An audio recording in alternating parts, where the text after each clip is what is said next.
Baik, Assalamualaikum warahmatullahi wabarakatuh. Saya Muhammad Adil Akbar dari kelas TI 22E ingin menjelaskan tentang material plastik dan simbol pada plastik kemasan.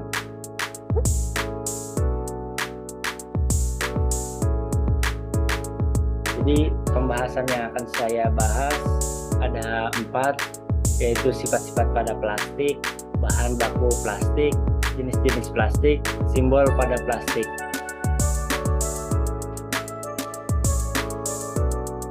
Sifat pada plastik.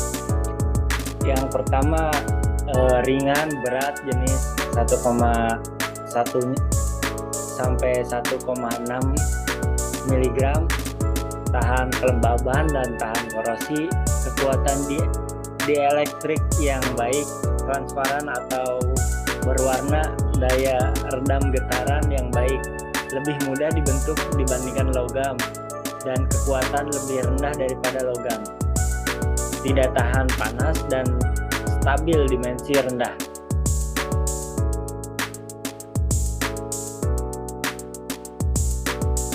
Sifat pada plastik. Nextnya bahan baku plastik, yaitu berbagi produk pertanian seperti mineral. Bahan organiknya yaitu batu bara, batu kapur, gas alam, silika, minyak bumi, dan belerang. Dan bahan tambahan pada plastik yaitu zat pewarna, pelarut, plastiser, pelumas, dan pengisi filler. Bahan pengisi dan fungsi bahannya meliputi bubuk kayu, serbuk logam, serat gelas, kapas, serta serat grafik dan lain-lain.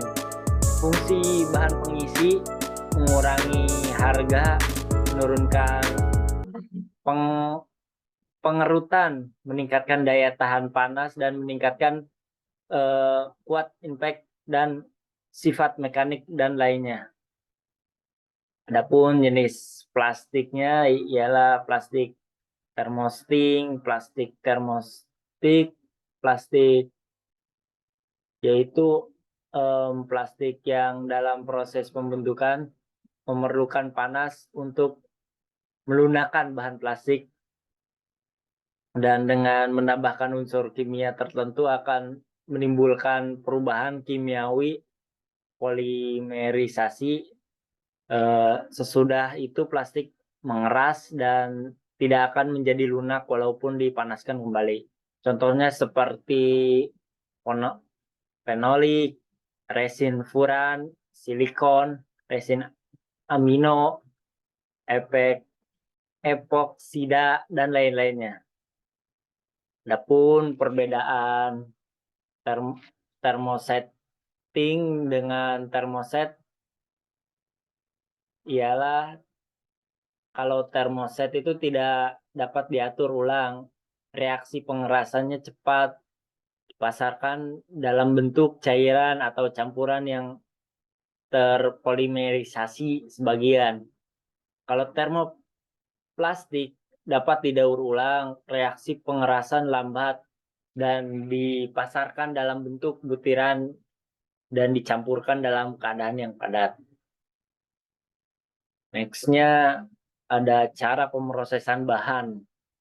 Jadi percampuran dalam memperoleh sifat-sifat tertentu, bahan plastik biasanya dicampurkan dengan bahan-bahan penambah atau bisa disebut juga adiktif. Bahan campuran biasanya terdiri dari resin, stabiler, pewarna, plastiser, dan pengisi. Dan cara pemrosesan bahannya juga ada pembentukan sebelum dimasukkan ke dalam mesin cetak. Bahan yang telah dicampurkan biasanya dicetak dahulu dalam bentuk awal pembentukan preforming ya.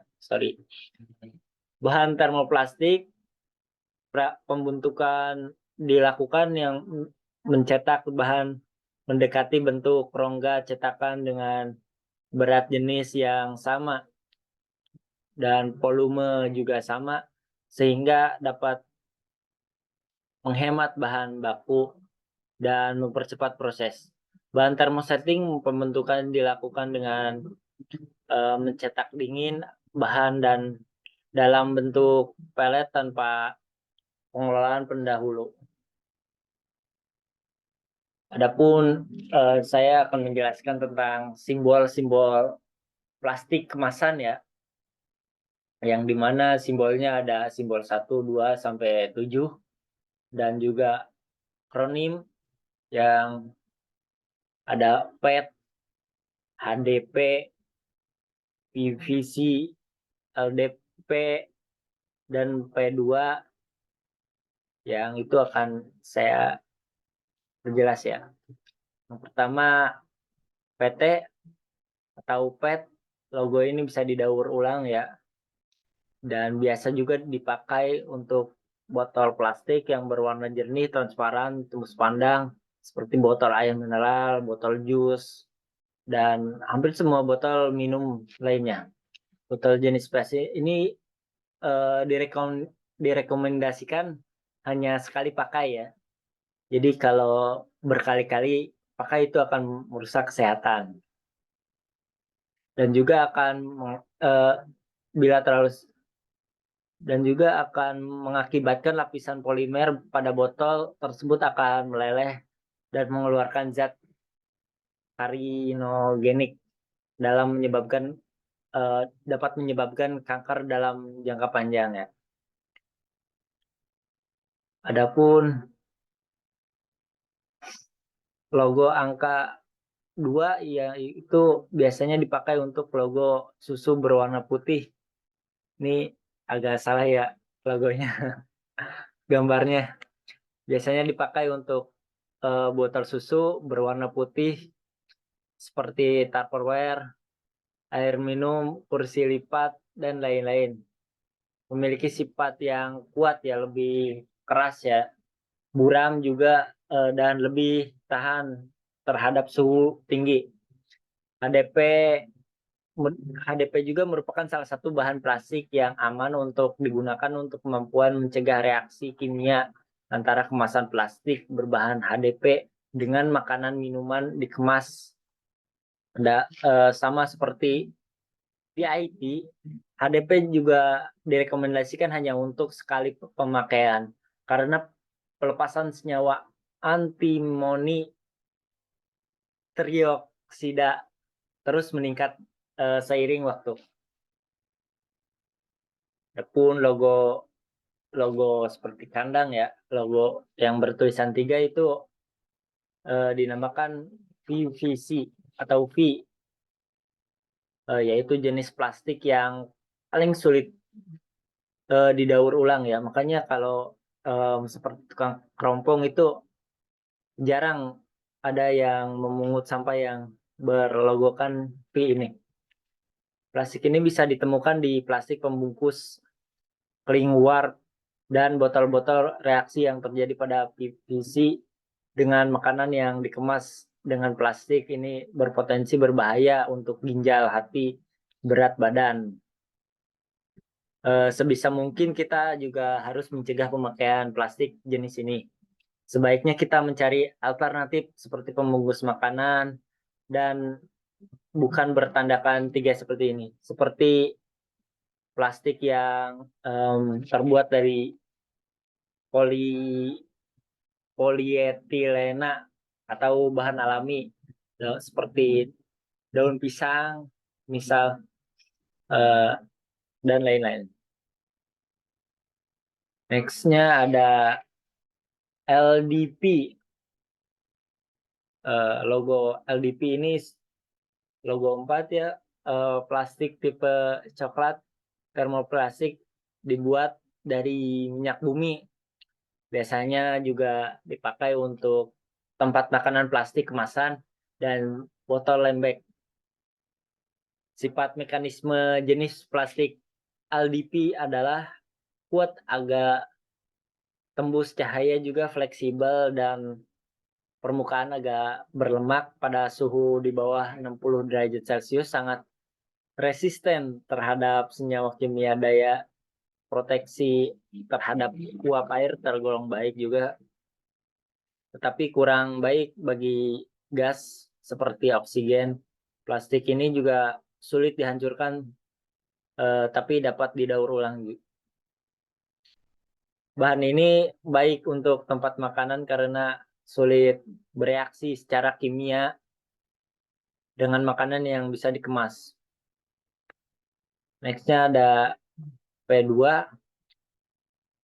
atau ya yang berlogokan 5.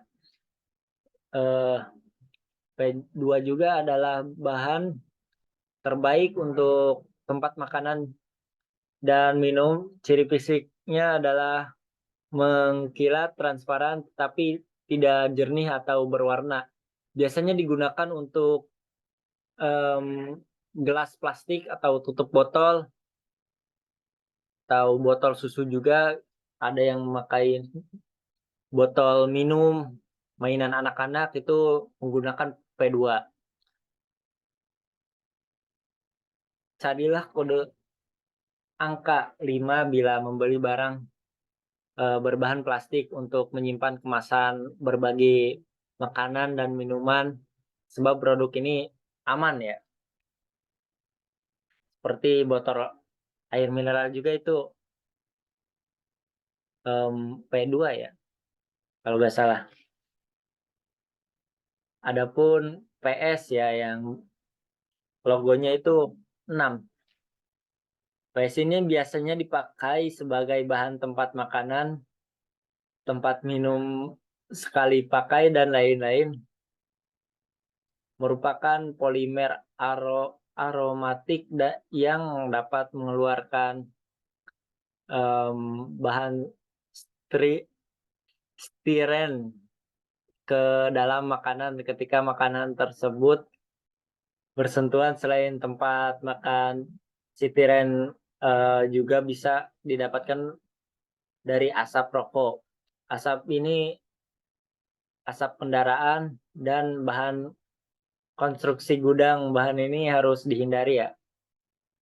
Selain berbahaya untuk kesehatan otak, mengganggu hormon estrogen pada wanita yang berakibat masalah reproduksi ya, atau mandul, dan pertumbuhan bagi syaraf juga. Karena bahan ini sulit didaur ulang, juga harus didaur ulang.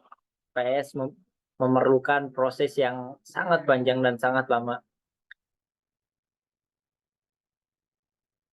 Adapun logo nomor 7, outer, yaitu jenis plastik, lainnya selain 01 sampai 06. Untuk jenis plastik 07 ini, outer ini adalah 4 jenis plastik, yaitu PC atau polikarbonat, SAN, stiren, akrolite,